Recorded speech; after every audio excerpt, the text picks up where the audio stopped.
Banyak yang mengira teman-teman, eee, hashing sama enkripsi itu sama, atau ada beberapa orang juga yang mengira bahwasanya encoding, hashing, enkripsi sama.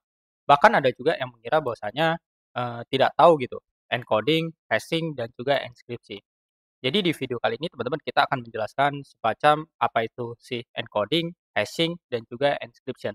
Dan juga kita akan mengimplementasi contoh sederhananya teman-teman dari ketiganya ini tadi seperti encoding, hashing, dan juga enkripsi teman-teman. Yang pertama teman-teman yaitu adalah hashing. Hashing ini adalah sebuah proses nanti untuk mengubah data teman-teman. Datanya ini bisa berupa antara lain teks ya, dan juga angka, bahkan juga file atau apapun yang bisa nantinya direpresentasikan dalam bentuk digital. Jadi bisa teman-teman. Dia nanti akan menjadi suatu nilai yang tetap berupa nantinya string karakter yang biasanya ya. Nanti berupa angka-angka yang bersifat nanti angka heksadesimal teman-teman. Heksadesimal seperti ini. Jadi nanti nilai heksadesimal ini ya, itu disebut namanya hash value atau hash code. Jadi proses dari hashing ini nanti dilakukan menggunakan suatu fungsi khusus yang disebut namanya hash function, teman-teman. Jadi ibarat andaikan seperti ini. Bayangkan aja teman-teman kita punya buku gitu ya. Andaikan kita punya buku gitu. Nah, buku yang sangat tebal banget gitu. Nah, nanti fungsi hash ini tadi seperti mesin yang bisa mengubah lah isi dari si buku kita ini menjadi satu kalimat gitu. Satu kalimat yang unik yang sangat pendek. Misalnya andaikan ada tulisan seperti A1, B2, C3, D4 seperti ini. Nah, nanti kalimat ini nanti teman-teman, ini akan mewakili isi dari si buku ini tadi. Jadi dia nanti akan mewakili isi dari si buku tadi, teman-teman. Tapi kita tidak bisa mengembalikan isi buku ini hanya dengan misalnya dari si A1, B2, C3, dan D4 seperti ini. Dan karakteristik yang pertama, teman-teman, dari fungsi hash ini yang bersifat deterministik, teman-teman.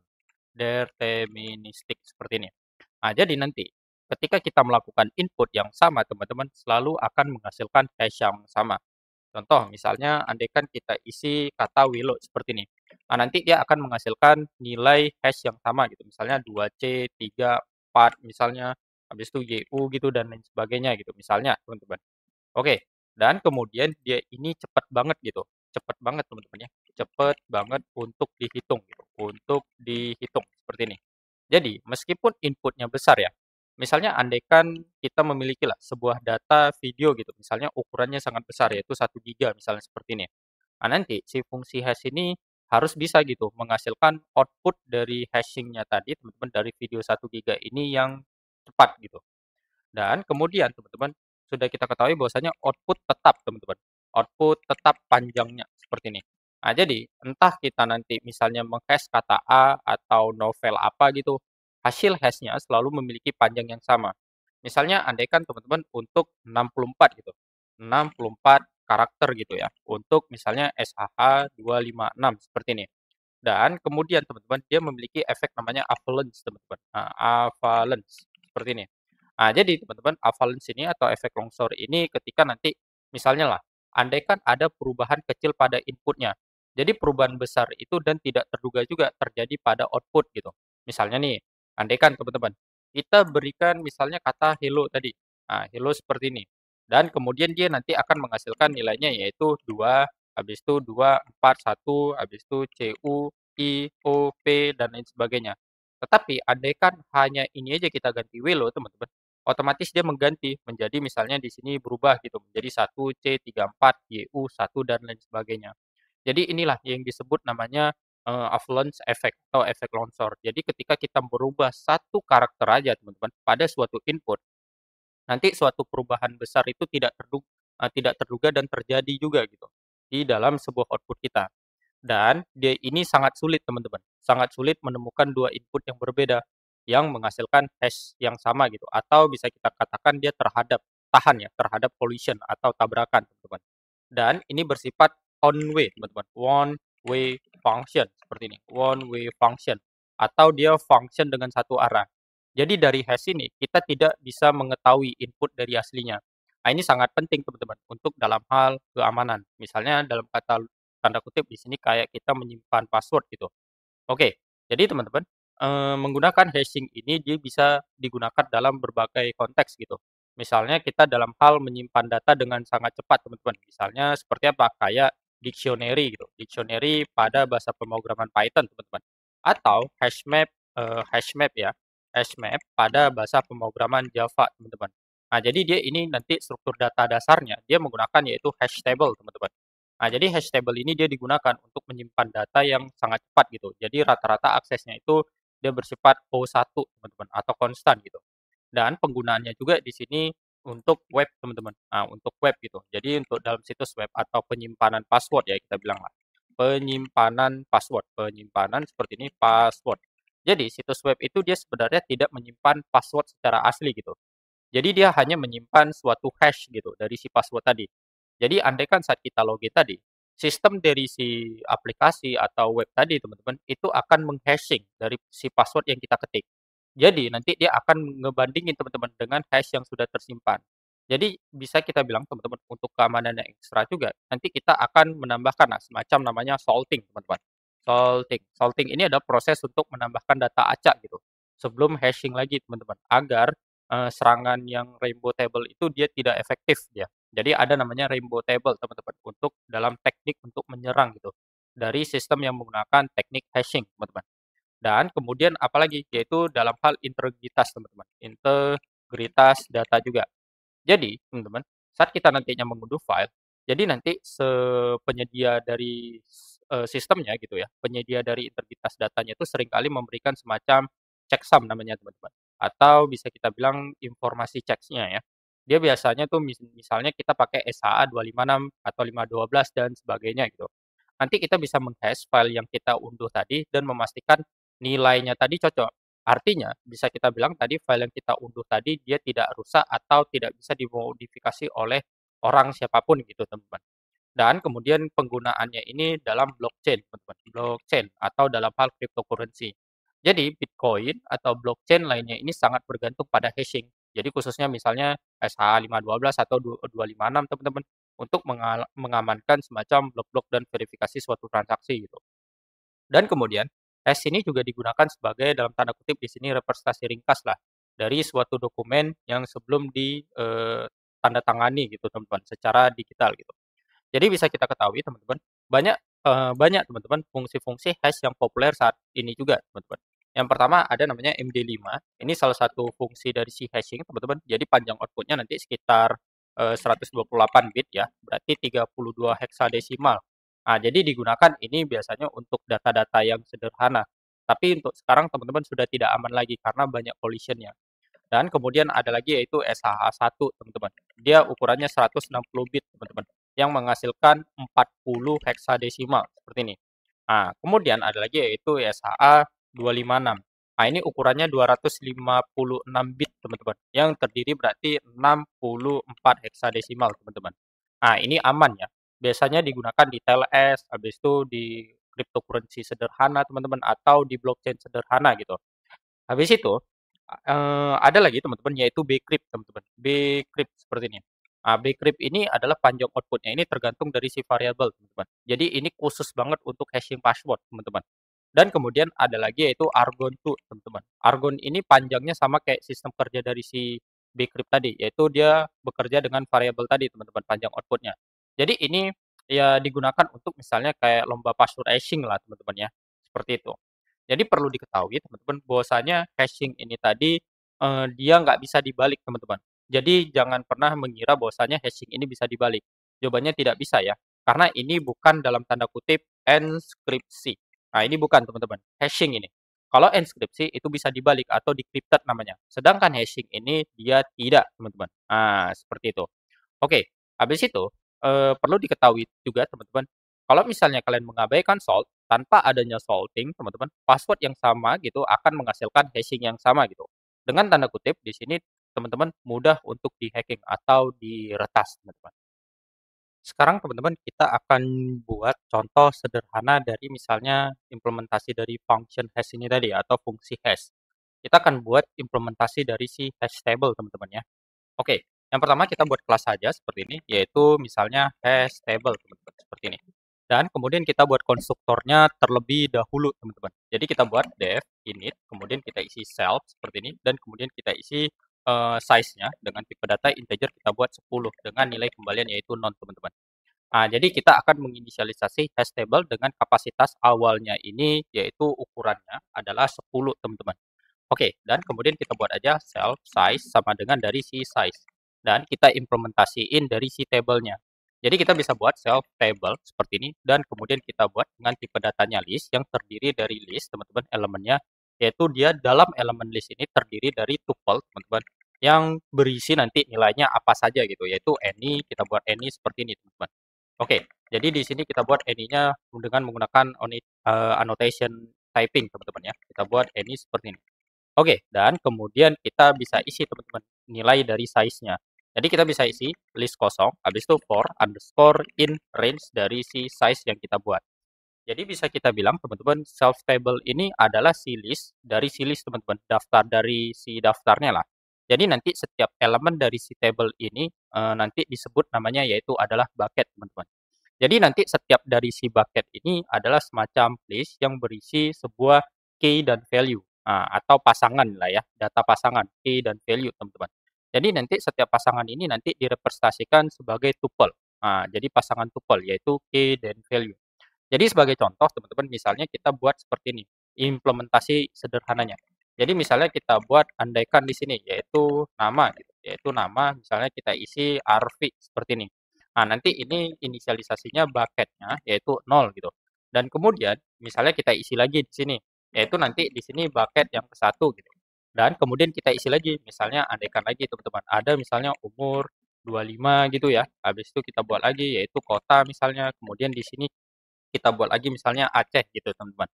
Berarti di sini ada bucket yang kedua, yang terdiri dari misalnya nanti 2 pairing, teman-teman, atau 2 pasangan tadi. Ini adalah teknik chaining, teman-teman, untuk menangani konsep namanya collision, yaitu 2 kunci yang berbeda untuk menghasilkan indeks hashing yang sederhana, teman-teman. Oke, jadi di sini kita hapus lagi dan kemudian kita implementasiin, teman-teman, fungsi internalnya. Jadi kita bisa buat seperti ini, yaitu def dari underscore hash, teman-teman. Seperti ini. Dan kemudian kita buat self, habis itu kita isi key dengan tipe data any, teman-teman, apapun gitu, dengan nilai kembalian yaitu integer. Jadi teman-teman, nanti dia ini apa ya, bisa kita bilang hash ini nanti dia akan menghasilkan nilai hashing yang berdasarkan dari si key-nya. Jadi nanti kita akan membagikannya, teman-teman, dari si key tadi ya, berdasarkan dimoduluskan sama si size-nya. Jadi kita bisa pakai fungsi hash yang sudah ada pada Python, teman-teman. Yaitu kita bisa return, yaitu hash seperti ini, dan kemudian kita isi aja underline key, dan kemudian kita moduluskan dari si self size seperti ini, teman-teman. Jadi ini nanti akan memastikan ya, bahwasanya hasil hashing ini selalu berada dalam rentang indeks yang valid, teman-teman. Dari 0 sampai mencapai berarti size dikurangkan sama 1, teman-teman. Jadi seperti itu ya, contoh implementasinya. Jadi fungsi hash di Python ini sebenarnya, teman-teman, fun fact ya, ini tidak konsisten antar sesi program. Karena hash randomization, teman-teman, untuk keamanan. Jadi, hash table ini sebenarnya bisa kita bilang tidak cocok lah untuk penyimpanan yang bersifat persisten. Ini hanya penggunaan konsep untuk edukasi aja, teman-teman, atau untuk penggunaan sementara dari namanya di memori tadi, teman-teman. Oke, dan kemudian kita buat, teman-teman, fungsi untuk memasukkan si data tadi. Kita bisa buat def put seperti ini.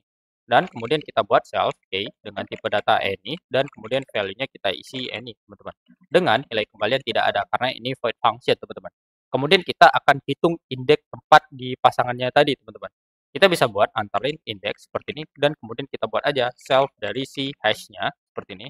Kita isi hash, teman-teman, dan kemudian kita isi berdasarkan dari si key-nya. Dan kemudian teman-teman kita akan ambil bucket, teman-teman, tempat di mana indeks tersebut tadi ada gitu. Kita bisa buat aja underline bucket, kemudian kita buat self dari si table, kemudian kita ambil nilai indeksnya seperti ini. Dan kemudian teman-teman kita cari apakah suatu key tadi, teman-teman, sudah ada tersedia dari si bucket gitu. Jikalau misalnya ada, teman-teman, kita akan perbarui nilainya tadi. Jikalau tidak ada ya kita tambahkan gitu, teman-teman, ke akhir dari si bucketnya. Jadi kita bisa pakai looping seperti ini, for, habis itu kita isi i seperti ini atau iterasi, teman-teman, dan kemudian kita isi key dan juga value-nya karena di sini kita buat pasangannya, teman-teman, yaitu tuple tadi ya. Dan kemudian kita isi in enumerasi, teman-teman. Dari siapa? Dari si bucketnya seperti ini. Dan kemudian baru kita buat teman-teman. Jikalau ada, berarti kita update nilai kuncinya, teman-teman. Kita bisa buat jika, habis itu K sama dengan si K tadi, teman-teman, seperti ini. Dan kemudian kita isi bucket dari elemen iterasi tadi, teman-teman, sama dengan K dari si value-nya, seperti ini. Dan kemudian kita return, teman-teman. Dan kalau misalnya nggak ada, teman-teman, kita tinggal buat aja, yaitu bucket seperti ini, dan kemudian kita append berdasarkan dari si K dan juga value-nya, teman-teman. Oke, di sini teman-teman sudah jadi implementasinya. Dan kemudian teman-teman kita juga bisa di sini dengan tanda kutip mengambil datanya juga. Jadi kita bisa ambil datanya. Kita bisa buat aja misalnya def yaitu get seperti ini. Dan kemudian kita buat self k dengan tipe data any teman-teman. Dengan nilai kembaliannya yaitu opsional teman-teman. Nah, opsional dari ya si tipe data yang diberikan teman-teman. Oke, dan kemudian kita bisa isi index, kemudian kita isi self dari si hash berdasarkan dari si key, teman-teman. Dan kemudian kita panggil bucketnya, yaitu self dari si table seperti ini, dan kemudian kita isi index, teman-teman. Dan kemudian kita bisa panggil yaitu for dari key dan value-nya in dari si bucketnya. Dan di sini teman-teman kita tinggal cek aja jikalau teman-teman K ini sama dengan si K yang terdapat pada si yang ada di function yang kita berikan, teman-teman, kita return dari si value-nya, teman-teman. Jadi kalau misalnya tidak ada, kita return yaitu nggak ada atau none seperti ini, teman-teman. Nah, jadi nanti kita hitung dulu ya. Pertama kita hitung indeks dulu berdasarkan dari si K-nya. Habis itu cari di bucket, teman-teman, apakah ada suatu pasangan dengan kunci yang sama. Jikalau misalnya ada, teman-teman, kita kembalikan dari si value yang diberikan. Kalau misalnya nggak ada ya kita kembaliin dari si non, teman-teman. Nah, seperti itu. Mengapa di sini ada memberikan yaitu adalah optional any, karena mungkin teman-teman kunci yang kita berikan atau key yang kita berikan itu tidak ditemukan. Nah, jadi nanti fungsi ini bisa aja mengembalikan nilainya yaitu adalah non, teman-teman. Oke, sudah jadi. Dan kemudian teman-teman kita bisa implementasikan. Kita buat aja if main seperti ini dan kemudian kita buat misalnya hash table gitu. Hash table. Kita panggil fungsinya yaitu hash table.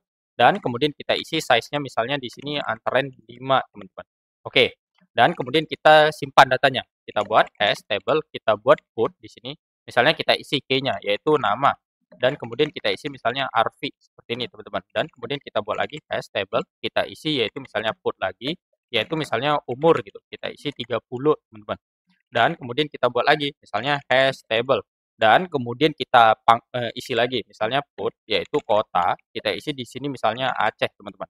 Oke, sudah jadi. Dan kemudian coba kita ingin print gitu. Bisa nggak kita print berupa hanya nama doang gitu.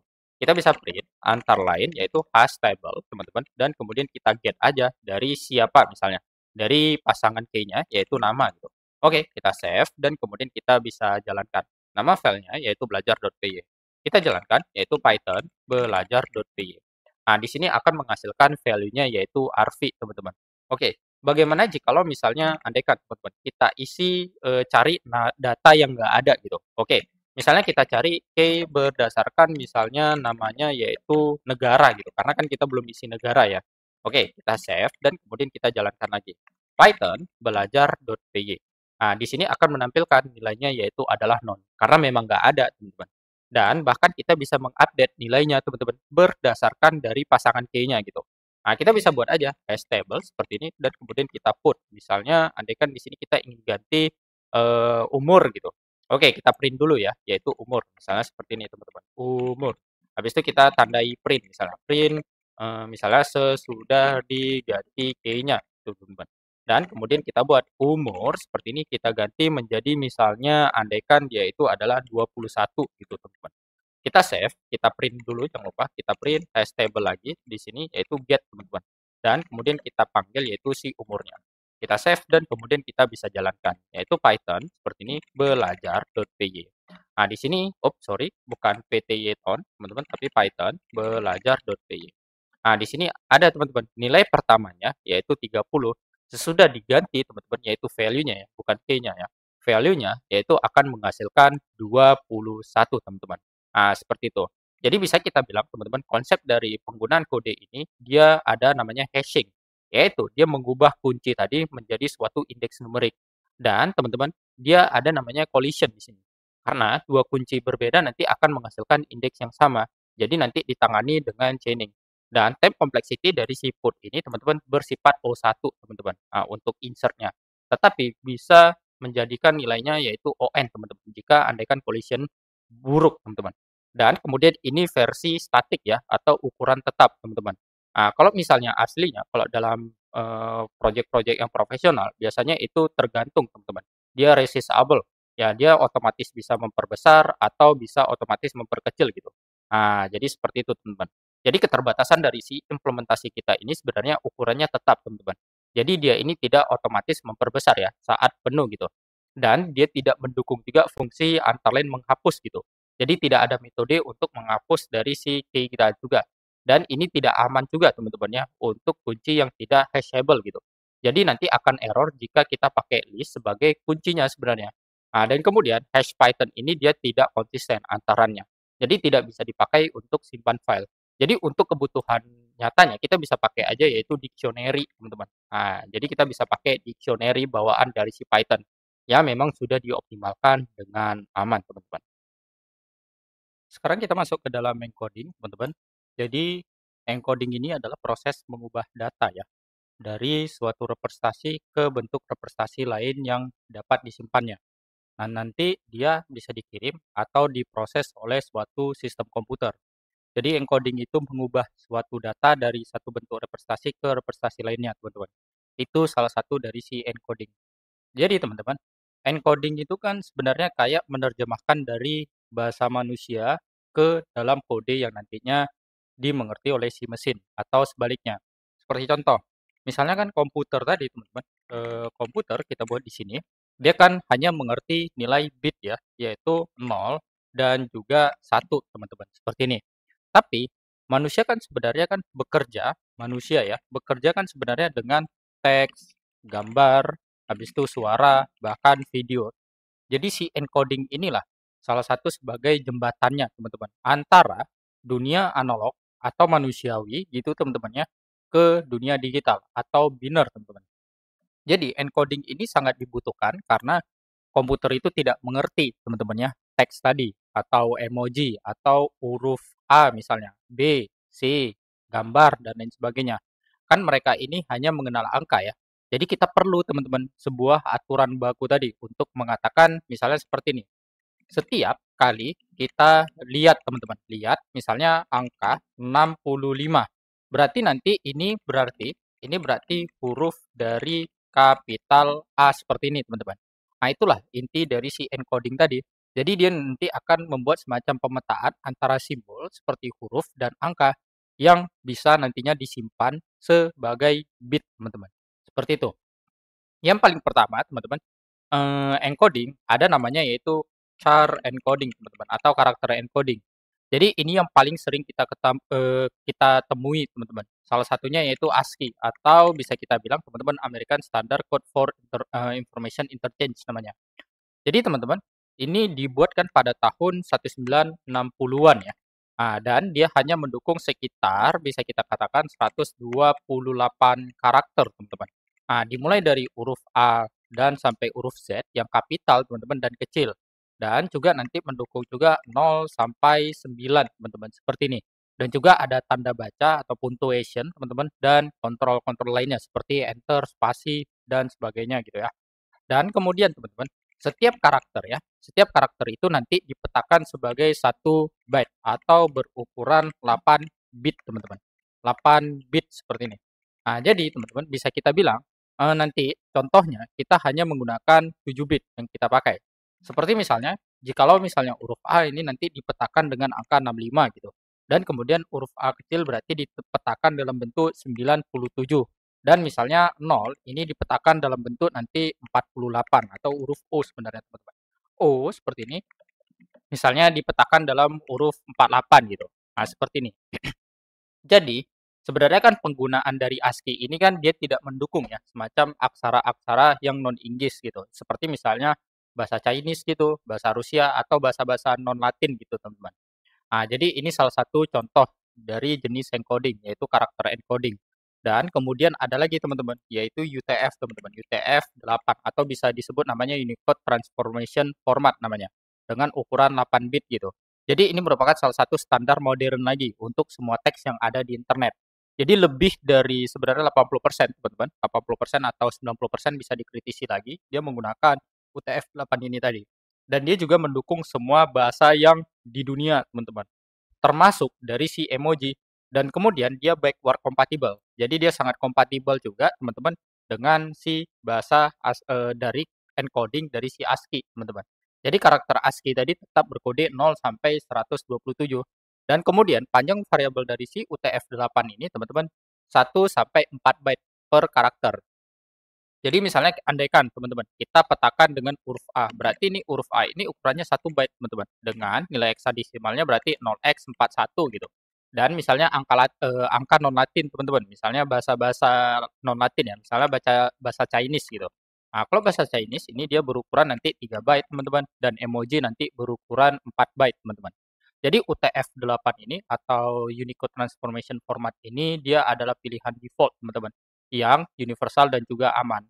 Dan yang sekarang teman-teman sebenarnya ada lagi, yaitu ada namanya UTF-16 teman-teman, UTF-16 seperti ini, dan juga ada Latin, yaitu 1 teman-teman. Nah, biasanya Latin 1 ini biasanya untuk Eropa bagian barat, tapi dia sebenarnya tidak bersifat global gitu. Kalau UTF-16 atau 32 teman-teman dipakai di beberapa sistem, misalnya kayak Windows internal. Tetapi kelemahan dari si UTF-16 atau 32 ini, kelemahannya itu boros memori teman-teman. Nah, jadi seperti itu. Dan kemudian ada juga teman-teman, yaitu namanya binary encoding. Nah, kalau binary encoding ini, dia biasanya digunakan teman-teman saat nantinya mengirim atau menyimpan suatu data biner dalam format teks gitu. Misalnya lewat email atau lewat JSON. Biasanya kita menggunakan antara lain base64 teman-teman. Nah, ini nanti dengan kata lain, dia akan mengubah data biner, misalnya andaikan ada gambar teman-teman. Nah, gambar ini nanti akan diubah gitu menjadi sebuah teks teman-teman, sebuah teks. Jadi nanti setiap 3 byte dari si binner teman-teman diubah jadi 4 karakter ASCII teman-teman. Misalnya andaikan ada gambar teman-teman ya, kita bilang di sini gambar ukuran misalnya kecil gitu, ukurannya hanya sekitar 3 KB misalnya kita buat dulu teman-teman. Ukuran misalnya hanya 3 KB atau bisa kita katakan 1 MB gitu. Nah, nanti teman-teman si encoding ini akan melakukan prosesnya teman-teman, merubah menjadi data teks gitu. Nah, jadi nanti diwakili misalnya sebagai IV, B0 dan lain sebagainya gini teman-teman. Biasanya hurufnya ngaca gitu dari si encoding. Dan dipakai biasanya ini penggunaan dari si base64 ini biasanya untuk embed gambar ya di HTML atau CSS gitu atau token autentikasi seperti JWT teman-teman atau email gitu, tapi yang bersifat MIME teman-teman. Dan kemudian base64 ini bukan enskripsi, perlu diingat lagi. Ini hanya semacam representasi teks dari data biner karena masih bisa dibalik dengan mudah teman-teman. Nah, sebenarnya ada lagi ya contoh-contoh encoding teman-teman. Misalnya ada namanya H.264 teman-teman. Nah, seperti ini. Habis itu VP9 dan juga AVI teman-teman. Nah, ini untuk biasanya untuk video gitu. Dan juga ada seperti kayak gambar yaitu JPEG dan juga PNG dan juga ada WebP seperti ini. Dan juga ada juga teman-teman kayak seperti untuk data format audio seperti MP3 ya. Habis itu AAC dan juga FLIC teman-teman. Nah, ini untuk data yang berhubungan sama audio gitu. Kalau dia URL biasanya persen encoding teman-teman. Nah, misalnya kalau spasi nanti dia dianotasikan seperti persen 20 seperti ini teman-teman untuk spasi. Jadi di sini teman-teman encoding ini berarti dengan tanda kutip yaitu dia mengkompresi dan ditambahkan dengan representasi digital. Tapi konsepnya sama yaitu dengan mengubah bentuk data tadi teman-teman, data awalnya agar bisa disimpan dan dikirim secara lebih efisien lagi teman-teman. Nah, jadi seperti itu contoh dari bisa kita bilang teman-teman antara lain si encoding. Jadi apa Bang bedanya sama si, bisa kita katakan hashing tadi? Kalau tujuan dari si encoding ini biasanya teman-teman untuk representasi data. Jadi bisa kita bilang representasi data kalau untuk encoding teman-teman ya seperti ini. Nah, kalau untuk encoding. Sedangkan kalau untuk hashing tadi kan untuk integritas data ya atau sidik dari data. Dan kemudian encoding ini bisa dibalik teman-teman atau di-decrypt atau di-decode teman-teman. Nah, jadi bisa dibalik gitu atau di-decode teman-teman. Sedangkan hashing tadi itu tidak bisa. Dan kemudian teman-teman contohnya apa? Seperti kayak UTF-8 tadi ya, UTF-8, habis itu ada lagi yaitu base64 teman-teman. Nah, ini penggunaan dari bisa kita bilang yaitu encoding teman-teman. Nah, encoding. Sedangkan kalau hashing tadi dia kan menggunakan bcrypt atau SHA-256 atau 512 teman-teman. Dan output dari si encoding ini teman-teman dia biasanya bersifat sama panjang gitu atau lebih panjang teman-teman dari data aslinya gitu. Dan kemudian teman-teman kalau hashing ini beda, dia selalu tetap panjang gitu. Nah, seperti itu. Jadi perlu diingat teman-teman, encoding ini berarti dia ubah bentuk, bukan sembunyikan.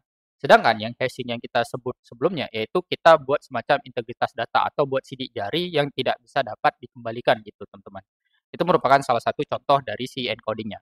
Sekarang teman-teman kita akan, mengimplementasikan dari konsep encoding teman-teman. Jadi andaikan di sini ada karakter base64 ya. Jadi kita bisa print dulu, yaitu dari si base64-nya, karakter base64. Kita jalankan, yaitu Python belajar seperti ini, .py. Dia akan menghasilkan nilainya A, B, C, D, E, F, G, huruf besar dan huruf kecil, serta angka dan tanda tambah dan tanda slash di sini teman-teman. Oke, di sini teman-teman kita akan membuat encode teman-teman suatu string menjadi daftar bilangan bulat atau byte berdasarkan dari UTF-8 nih yang mendukung karakter ASCII dari 0 sampai 127. Jadi kita bisa buat teman-teman antara lain seperti ini, def antara lain encode teman-teman UTF-8 misalnya. UTF seperti ini, UTF-8. Dan kemudian kita bisa isi aja misalnya teks dengan tipe data string dengan nilai kembalian yaitu list dengan elemennya ini bertipe data integer. Oke, dan kemudian kita buat teman-teman. Jadi di sini kita inisialisasi dulu sebuah daftar kosong untuk nantinya menyimpan hasil encodingnya. Jadi nanti setiap elemen ini nanti mengandung satu byte-nya. Jadi kita bisa buat seperti ini, daftar ya, daftar dari si byte dengan tipe data list yang terdiri dari integer kita isi kosong gitu teman-teman. Dan kemudian kita nanti akan mengiterasi teman-teman setiap dari karakter dalam string input yang udah diberikan di sini dari parameternya. Kita bisa buat seperti ini, for karakter teman-teman, karakter in dari si teksnya. Dan kemudian teman-teman kita ambil kode numeriknya dari setiap nilai tadi. Jadi kita bisa buat antara lain seperti ini, kode ASCII ya. Kode ASCII, kemudian dengan tipe data integer kita panggil aja itu ORD seperti ini, ORD. Dan kemudian kita panggil dari si karakternya. Jadi ini nanti akan mendapatkan kode numerik Unicode dari si karakternya. Habis itu kita bisa implementasikan, kita detect teman-teman. Jika kode ASCII ini lebih besar dari si 127, teman-teman, kita raise value error, bahwasanya karakter yang diberikan itu tidak didukung gitu dari si ASCII tadi. Kita bisa buat aja if seperti ini, kode ASCII lebih besar dari si 127 dan kemudian kita raise saja, raise dari si value error, teman-teman. Dan kemudian kita bisa buat misalnya karakter, teman-teman. Karakter dari, misalnya dari si karakter, teman-teman. Misalnya tidak didukung gitu. Oke, seperti ini teman-teman, tidak didukung. Dan kemudian teman-teman kita tinggal append aja dari si kode ASCII-nya. Jadi bisa kita bilang teman-teman fungsi append ini nanti akan kita tambahkan ke hasilnya teman-teman. Kita bisa buat aja daftar seperti ini, daftar byte-nya, kemudian kita append berdasarkan dari si kode ASCII seperti ini teman-teman. Oke, di sini sudah jadi teman-teman ya.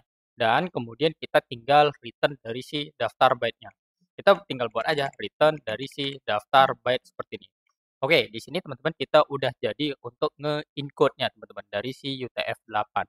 Dan sekarang coba kita jalankan teman-teman dari si fungsi ini.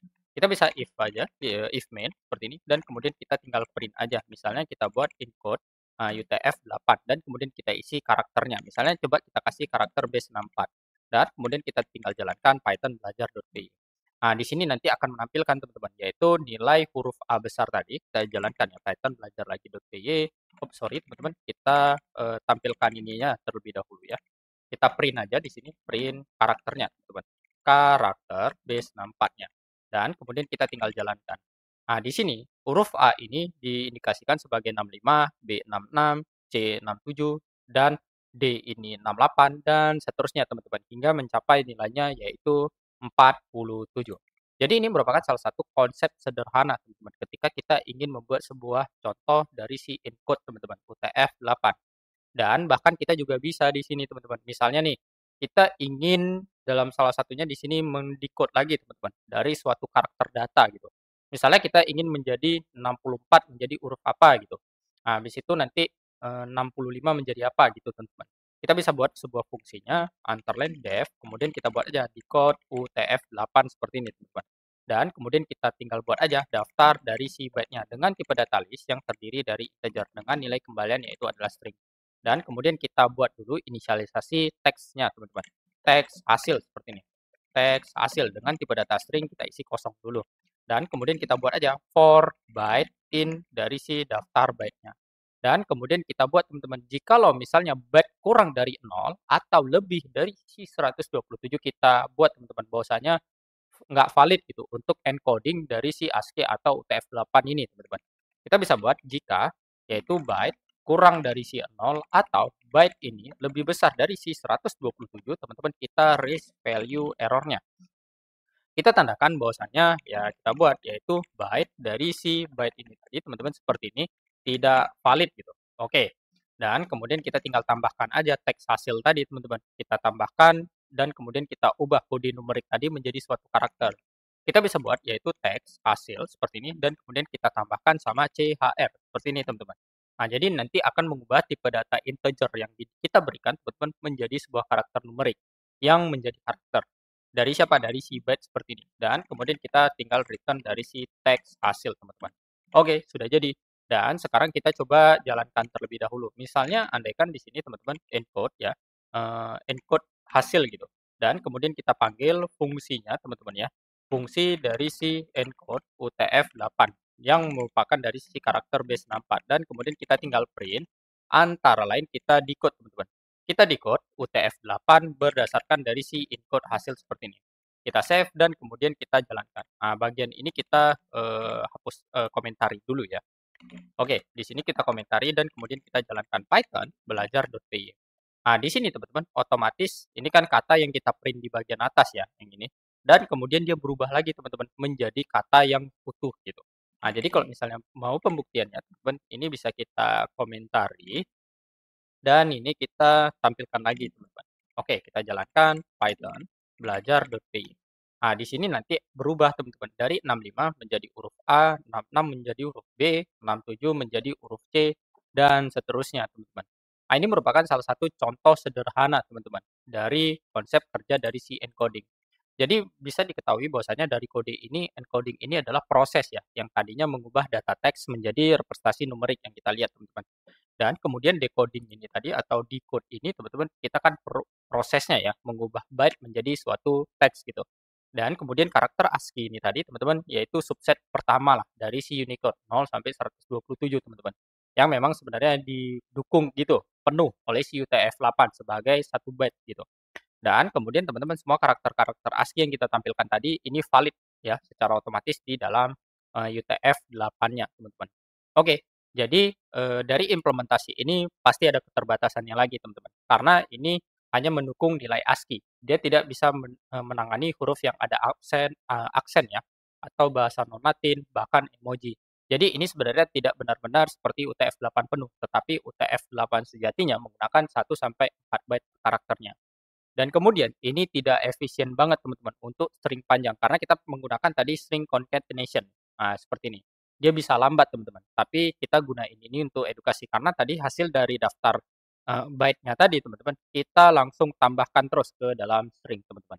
Nah, jadi ini merupakan kode sederhana ya implementatifnya dari bagaimana sih cara kerja encoding dan decoding teman-teman. Sekarang teman-teman, kita akan membahas enkripsi. Enkripsi ini sebenarnya adalah proses mengubah suatu informasi atau bisa kita sebut antara lain data, teman-teman, yang dapat dibaca, yang bisa disebut kata lainnya, yaitu adalah plain text, teman-teman, menjadi suatu bentuk yang tidak bisa dibaca lagi, atau bisa disebut panggilannya menjadi ciphertext, teman-teman. Nah, ciphertext. Jadi dia nanti akan menggunakan semacam algoritma khusus, teman-teman, dan kunci rahasianya. Jadi sehingga hanya pihak-pihak tertentu aja yang bisa mengembalikannya ke bentuk aslinya. Jadi kita bisa membayangkan seperti kayak, andaikan teman-teman ada berangkas gitu ya, dan kemudian kita simpan sebuah surat di sini teman-teman. Andaikan ada sebuah surat, kita simpan ke dalam berangkas teman-teman. Jadi hanya orang dengan punya kunci-kunci khusus lah teman-teman, bisa kita bilang nanti untuk membuka berangkas ini tadi. Nah, jadi gitu teman-teman. Orang lain mungkin bisa melihat berangkas, tapi teman-teman bisa kita bilang hanya beberapa orang aja yang bisa membukanya. Jadi tujuan utama dari si enskripsi sudah pasti teman-teman, yaitu yang pertama kerahasiaannya teman-teman, seperti ini.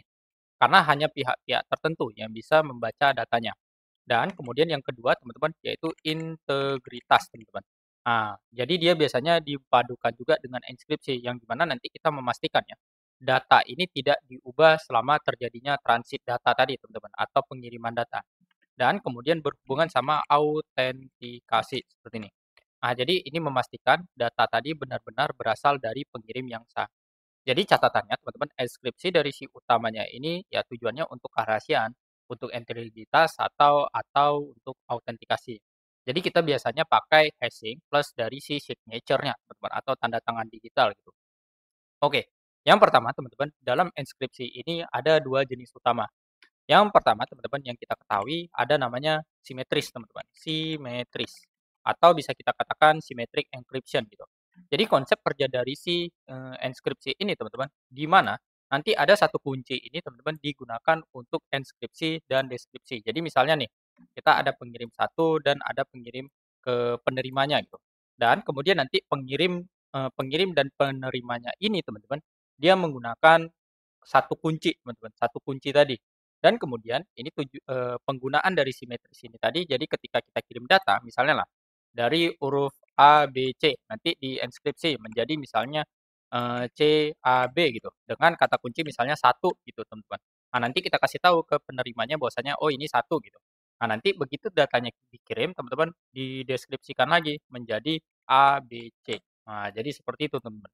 Jadi ini teman-teman kegunaannya, keuntungannya ini cepat, efisien, cocok banget gitu untuk data-data yang simpel aja gitu. Dan teman-teman, ya pertanyaannya pasti muncul teman-teman untuk simetris ini tadi, bagaimana kita membagikan atau nge-sharing kunci ini tadi secara aman. Dan penggunaan algoritma-algoritma untuk, enskripsi yang bersifat simetris ini teman-teman, adalah yaitu AES teman-teman, atau Advanced Encryption Standard teman-teman. Dan kemudian ada lagi yaitu CACA teman-teman, CACA20. Nah ini biasanya enskripsi yang digunakan dalam apa? Dalam WhatsApp teman-teman. WhatsApp ini menggunakan CACA20 algoritmanya. Dan kemudian ada lagi teman-teman, yaitu DES, 3DS teman-teman, yang dimana itu memang sudah tidak aman lagi.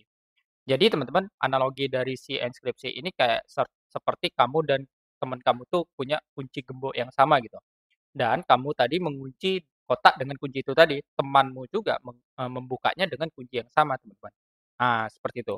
Jadi contoh penggunaan dari enskripsi ini sudah pasti, teman-teman, yaitu dalam hard disk, teman-teman. Hard disk seperti ini, seperti kayak BitLocker, teman-teman, atau file vault namanya, teman-teman, seperti ini. Dan kemudian apalagi enskripsi data dalam database juga atau enskripsi lalu lintas jaringan, teman-teman, dalam kombinasi dengan TLS. Oke, ini merupakan salah satu contoh, teman-teman ya, dari enskripsi simetris. Dan salah satunya lagi, teman-teman, ada enskripsi yang bersifat asimetris, teman-teman. Nah, atau bisa disebut namanya asymmetric encryption atau teman-teman bisa sebut juga yaitu public key cryptography namanya. Nah, ini dia menggunakan sepasang kunci yang dimana ada kunci kunci publiknya, teman-teman. Nah, kunci publik ini dia bisa dikasih ke siapa aja, teman-teman. Dikasih ke siapa saja gitu untuk menginskripsinya. Dan ada namanya yaitu kunci private-nya, teman-teman. Nah, kunci private ini dia yang dirahasiakannya, teman-teman. Nah, ini digunakan nanti untuk mendeskripsikan aja. Sedangkan kunci publik itu untuk encryption aja. Kelemahannya dari asimetris ini teman-teman, dia pasti lebih lambat gitu. Tapi menyelesaikan masalah yang pertukaran dari si kunci yang asimetris teman-teman. Nah, seperti itu. Contoh algoritma dari si asimetris ini salah satunya RSA teman-teman.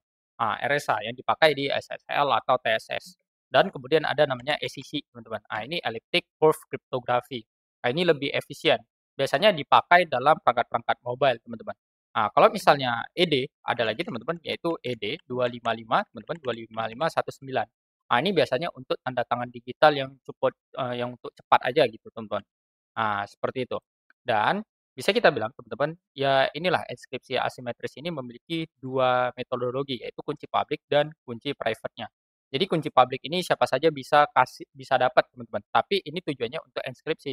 Sedangkan kunci private ini dirahasiakan karena tujuannya tadi untuk deskripsi, teman-teman. Seperti itu. Oke, jadi ibarat seperti ini, teman-teman. Andaikan setiap orang tadi, teman-teman, andaikan ya, setiap orang tadi punyalah kotak surat gitu dengan Andaikan misalnya seperti kayak lubang untuk masukin suratnya gitu. Dah, lubangnya ini masuknya satu arah gitu. Dan kemudian ada kunci, kotaknya teman-teman, kunci publiknya tadi. Nah, kunci publik. Nah, kunci publik ini teman-teman bisa kita bilang seperti kayak alamat kotak surat gitu. Jadi siapapun bisa kirim surat. Dan kemudian ada namanya yaitu kunci private teman-teman, kunci private. Nah, kunci private ini adalah kunci fisik dari si kotak suratnya. Jadi ini teman-teman hanya si pemilik kotak suratnya aja lah yang bisa membukanya gitu. Jadi yang ngirim-ngirim boleh gitu, tapi yang ngebukanya nggak boleh teman-teman. Nah, penggunanya seperti apa? Ya kita bisa bilang tadi ya, seperti kayak HTTP, SSL, TLS teman-teman, dan kemudian SSH atau cryptocurrency teman-teman, atau tanda tangan yang berhubungan tanda tangan transaksi ya, dengan kunci private teman-teman. Nah, jadi seperti itu. Jadi proses dari cara kerja enkripsi itu simpel teman-teman. Jadi yang pertama, yaitu dari si plain text teman-teman. Nah, andaikan bisa kita buat antara lain di sini plain text seperti ini dan kemudian diubah teman-teman dengan menggunakan algoritma enkripsi digabungkan sama kunci nanti menjadi semacam kata yang acak gitu atau bisa disebut namanya ciphertext. Nah, ciphertext seperti ini, ciphertext teman-teman. Nah, di dalam proses ini tadi teman-teman untuk menghasilkan ciphertext ada algoritmanya ya. Algoritma yang kita sebutkan tadi dan juga ditambahkan sama kuncinya teman-teman. Nah, seperti itu. Jadi inilah implementasi sederhana dari si proses enkripsi teman-teman. Jadi ada salah satunya lagi misalnya teman-teman, andaikan kita buat kata halo gitu, dan kemudian kita menggunakan kata kuncinya yaitu 3 gitu. Dan ketika kita menggunakan algoritma Kaiser Shiffer yang di mana kita menggeser ya huruf sebanyak 3 posisi, berarti hasilnya menjadi seperti kayak, KDOR gitu teman-teman. Nah seperti ini. Nah jadi nanti ketika kita decode lagi dari si menggunakan kata kunci 3 dia menjadi halo lagi teman-teman. Nah tapi fun fact-nya di sini Kaiser Shiffer ini tidak aman ya, ini cuma untuk ya pembelajaran aja. Jadi teman-teman bisa kita simpulkan, dari si enkripsi ini tujuannya untuk merahasiakan data. Sedangkan encoding tadi untuk ngeformatting data, teman-teman, atau untuk ngedecode data. Kalau hashing tadi untuk sidik jari dari suatu data. Dan enkripsi tadi kita udah tahu ya, enkripsi itu bisa dibalik gitu dengan kuncinya. Kalau encoding iya juga tanpa kunci, teman-teman. Sedangkan hashing tidak. Kalau enkripsi tadi butuh kuncinya, Kak, atau key-nya nggak? Nah, ya butuh, teman-teman. Kalau encoding tidak, sedangkan hashing juga tidak. Dan implementasi dari si enkripsi, teman-teman, enkripsi yaitu antara lain AES, teman-teman, AES, RSA, teman-teman. Sedangkan encoding ini tadi yaitu adalah UTF-8 dan juga base 64 teman-teman. Dan kemudian teman-teman, kalau hashing ya, kalau hashing ini tadi teman-teman yaitu SHA-256 teman-teman dan juga bcrypt teman-teman. Bcrypt seperti ini. Nah, bcrypt. Nah, ini adalah salah satu teman-teman implementasi dari enkripsi, encoding dan juga hashing. Kalau hasil dari si enkripsi otomatis dia outputnya pasti ciphertext teman-teman atau acak. Sedangkan kalau encoding ini dia representasi dari suatu teks atau biner. Kalau hashing dia nilainya tetap atau bisa kita bilang nilai hash teman-teman. Nah, seperti itu. Jadi perlu diingat kembali lagi bahwasanya encoding ubah bentuk ya. Kalau hashing ini di mana kita membuat sebuah signature yang tidak bisa dapat kita kembalikan lagi, sedangkan enkripsi ini tadi teman-teman semacam kayak kunci rahasia untuk disembunyikan dan dikembalikan teman-teman. Nah, jadi itulah contoh sederhananya teman-teman dari bisa kita bilang yaitu enkripsi. Oke teman-teman. Di sini kita akan mengimplementasikan contoh sederhana dari si enkripsi. Jadi kita kali ini akan menggunakan enkripsi XOR aja teman-teman ya. Oke, jadi kita tinggal buat aja def enkripsi seperti ini teman-teman. Enkripsi dari XOR. Dan kemudian kita bisa buat aja pesan dengan tipe data string dan kemudian kuncinya teman-teman ya. Kuncinya seperti ini dengan kita buat tipe datanya string dengan nilai kembaliannya yaitu list dengan tipe data integer. Oke, udah jadi teman-teman. Dan kemudian teman-teman kita akan mengubah nanti ya teks biasa atau plain text ini menjadi sebuah daftar angka acak atau bisa disebut ciphertext nanti menggunakan operasi XOR dan nanti menggunakan kunci rahasianya teman-teman.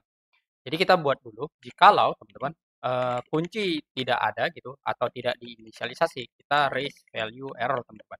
Kita indikasikan bahwasanya kunci teman-teman, kunci tidak boleh kosong gitu. Harus diisi seperti ini teman-teman.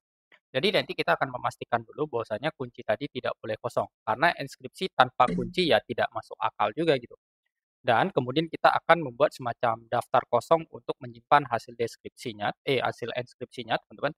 Dan kita akan menyimpan juga panjang kunci untuk penggunaan nantinya secara ulang gitu.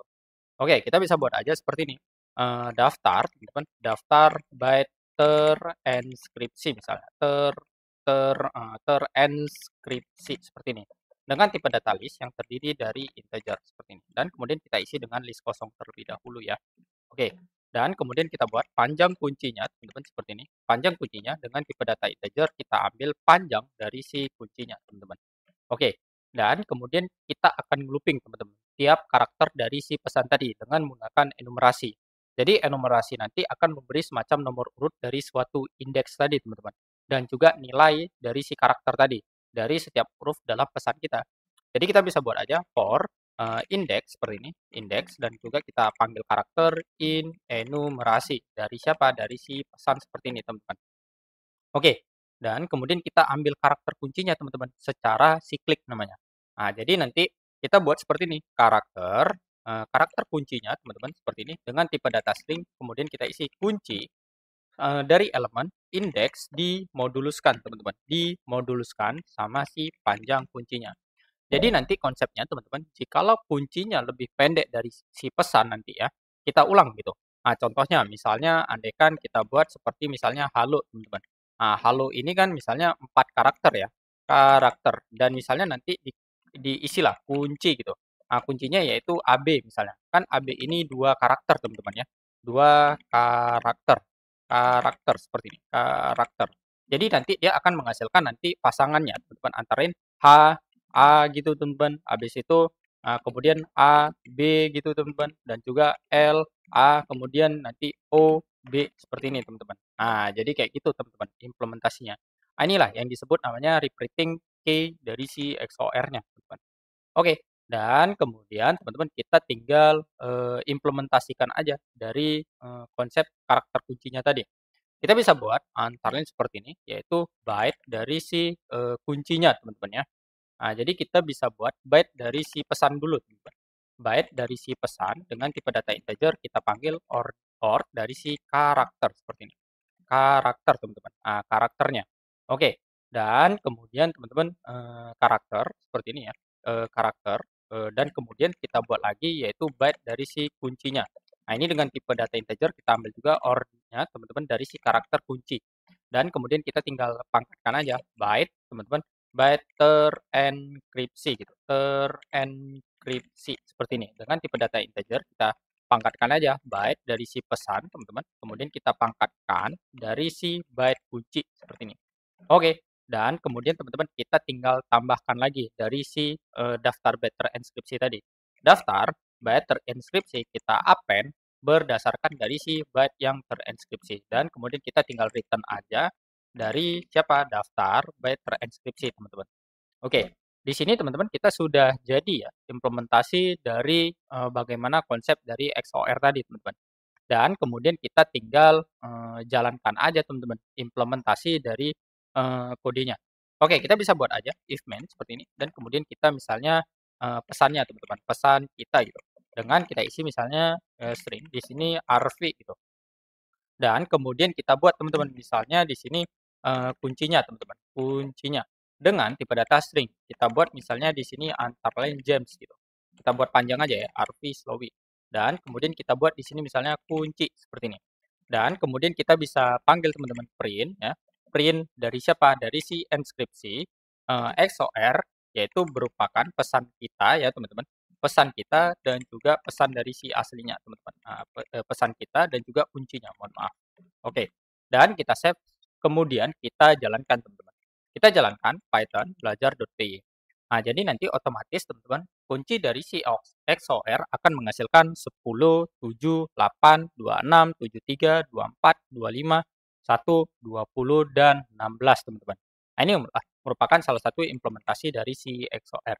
Dan di sini teman-teman kita juga bisa di sini mencontohkan implementasi dari deskripsinya teman-teman atau kita ngepecah lagi dari enskripsinya. Oke, jadi teman-teman kita bisa buat aja yaitu implementasinya. Jadi kita bisa buat kayak gini teman-teman, antara lain teman-teman, kita buat aja ya di bagian bawahnya aja ya. Di sini kita buat yaitu deskripsi teman-teman, deskripsi dari si XOR. Kita buat aja pesan dengan tipe data string, kunci dengan tipe data string, dengan nilai kembalian yaitu adalah antar line si string teman-teman, seperti ini. Oke, di sini kita buat jangan nggak usah pesan lagi teman-teman, kita buat aja yaitu daftarnya teman-teman. Daftar byte yang terinskripsi tadi dengan tipe data list yang terdiri dari integer dengan kuncinya tipe data string, dengan nilai kembalian yaitu string teman-teman. Dan teman-teman, karena dia bersifat simetris teman-teman, jadi kita tinggal pangkat-pangkatkan aja seperti kayak biasa teman-teman. Jadi proses deskripsinya sama kayak inskripsi tadi. Jadi kita tinggal buat aja di sini bagian ini kita tinggal copy teman-teman, kita yank di sini dan kita isi ya. Jangan lupa di sini kita isi titik dua dan udah jadi nih. Karena di sini kata kuncinya tidak boleh kosong. Dan kita tinggal buat aja teman-teman yaitu pesan aslinya. Kita buat di sini antara pesan ya, pesan asli dengan tipe data string kita buat kosong dulu. Dan kemudian kita hitung juga panjang dari si kuncinya dengan tipe data integer, kita hitung length dari si kuncinya. Dan kemudian kita tinggal enumerasi aja lagi teman-teman. Nah, di sini kita tinggal copy aja lagi teman-teman. Kita yank dari si looping ini dan kemudian kita tinggal enumerate teman-teman. Nah, enumerate-nya apa? Berarti dari si daftar byte yang terinskripsi. Dan kemudian kita tinggal ambil karakternya teman-teman. Kita buat aja karakter dari si kunci dengan tipe data string, kita panggil kunci seperti ini, yaitu index ya, dimoduluskan sama siapa? Panjang dari si kuncinya. Oke, udah jadi di sini teman-teman. Dan kemudian kita buat lagi, yaitu byte dari si kuncinya, teman-teman. Byte dari si kuncinya. Dengan tipe data integer kita ambil, teman-teman. Jadi kita ubah prosesnya dari si ort dari si karakter kunci tadi, dari karakter menjadi suatu angka. Kita buat ya ort seperti ini dan kemudian kita panggil karakter dari si kunci. Dan kemudian kita lakukan lagi XOR lagi teman-teman untuk mendapatkan byte si aslinya. Jadi konsepnya sama teman-teman, yaitu byte asli dengan tipe data integer kita buat aja yaitu byte terinskripsi dipangkatkan teman-teman. Sama siapa? Dari si byte kuncinya. Dan kemudian kita buat aja pesan asli tadi kita tambahkan dari si char yaitu byte dari si aslinya teman-teman. Dan kemudian kita tinggal return dari si pesan asli seperti ini. Oke. Nah, jadi di sini byte terinskripsi kita ganti teman-teman, yaitu byte terinskripsi. Oke, dan kemudian di sini teman-teman kita tinggal panggil aja. Andaikan di sini pesan kita ini tadi dari enskripsi XOR ini kita masukin ke dalam variabel dulu teman-teman, yaitu hasil enskripsi seperti ini. Dan kemudian kita panggil aja enskripsi XOR berdasarkan dari si pesan kita dan juga kunci seperti ini teman-teman. Dan kemudian nih kita tinggal hapus saja gitu. Dan kemudian kita tinggal print aja teman-teman ya. Kita print yaitu antara lain dari siapa? Di code teman-teman ya. Di kode ya, di code tadi. Deskripsi teman-teman. Kita deskripsi, kita buat deskripsi seperti ini dari si XOR kita buat aja yaitu hasil dari si inskripsi teman-teman dan kemudian kita panggil dari si kunci yang diberikan tadi. Oke, kita save dan kemudian coba kita jalankan. Kita jalankan yaitu Python belajar.py. Nah, di sini akan menghasilkan namanya kembali lagi menjadi RV Slowy. Jadi kita bisa jalankan lagi misalnya ya, teman-teman kita print ya. Kita print yaitu dari si hasil inskripsinya seperti ini. Oke, kita jalankan lagi teman-teman. Yaitu Python belajar.py. Nah, jadi kan di sini nilainya 10, 7, 8, 26, 73, 24, 25, 1, 20 dan 16. Setelah melakukan deskripsi tadi berubah lagi teman-teman, yaitu menjadi RV Slowy teman-teman. Nah, jadi bisa kita bilang teman-teman tujuan dari fungsi XOR ini ya dengan kata lain kita akan di mana satu kunci ini tadi bisa digunakan untuk inskripsi dan deskripsi. Dan XOR chipper ini adalah algoritma inskripsi yang paling sederhana karena dia menggunakan operasi berbasis operasi bitwise teman-teman. Jadi kita tinggal pangkatkan aja gitu. Dan ini kuncinya ini bersifat diulang jika lebih pendek dari si suatu pesannya teman-teman. Nah, misalnya kita tadi kan namanya panjang nih dan kemudian jikalau kuncinya kecil nih, pendek. Nah, jadi kuncinya nanti akan diulang teman-teman. Nah, diulang berdasarkan pendek dari pesannya. Dan kemudian ini bersifat reversibility teman-teman atau inskripsinya bisa dibalik gitu. Jadi ini inskripsi teman-teman yaitu bisa dibalik. Jadi ini bukan hashing. Dan kelemahan dari penggunaan dari si kode kita ini sebenarnya ini rentan banget teman-teman terhadap serangan yaitu kernel dari si plain text. Jadi jikalau si penyerang tahu teman-teman yaitu sebagian dari pesan gitu. Nah, jadi dia nanti bisa menebak semacam kuncinya.